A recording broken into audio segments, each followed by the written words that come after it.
ప్రతిపక్ష సభ్యురాలు ఎన్సీపీ నాయకురాలు శరద్ పవార్ కూతురు సుప్రియా సూలే ప్రవేశపెట్టారు. అంటే పార్లమెంట్లో, శాసనసభలో, చట్టసభల్లో వారంలో ఒకరోజు ప్రైవేట్ మెంబర్ లెజిస్లేషన్ ఉంటుంది. అంటే ఎవరైనా పార్లమెంటు సభ్యుడు తాను ప్రతిపాదించేటువంటి బిల్లును ప్రతిపాదించవచ్చు. కానీ చాలా సందర్భాల్లో ప్రభుత్వం దానిపైన స్పందించాక ఆ బిల్లును ఉపసంహరించుకుంటారు. ఎందుకంటే ప్రభుత్వం అంగీకరించకపోతే బిల్లు పాస్ కాదు. అందువల్ల బిల్లు పాస్ కావాలంటే అధికారంలో ఉన్నవారు దాన్ని అంగీకరించాలి. అందువల్ల ఇప్పటికీ మోడీ ప్రభుత్వం ఈ బిల్లునేమీ అంగీకరించలేదు.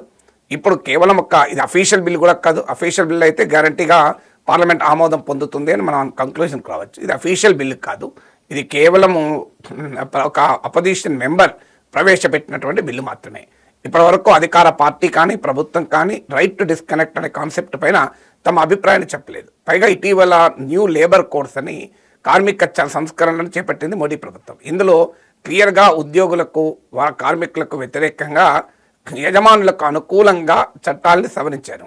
సో దాని వ్యతిరేకత ఆల్రెడీ దేశమంతా వ్యక్తమవుతుంది. అందువల్ల పెట్టుబడులను ఆకర్షించాలి గనక యజమానులకే అన్ని రకాల సదుపాయాలు ఉండాలి, వర్కర్స్కు ఉండాల్సిన అవసరం లేదని భావిస్తున్న ఒక పొలిటికల్ ఇకోసిస్టమ్ ఉన్న సమయంలో ఈ బిల్లు ప్రవేశపెట్టారు. అందువల్ల ప్రభుత్వం దీనికి అంగీకరిస్తుందా అనేది ఒక ప్రశ్నార్థకమే.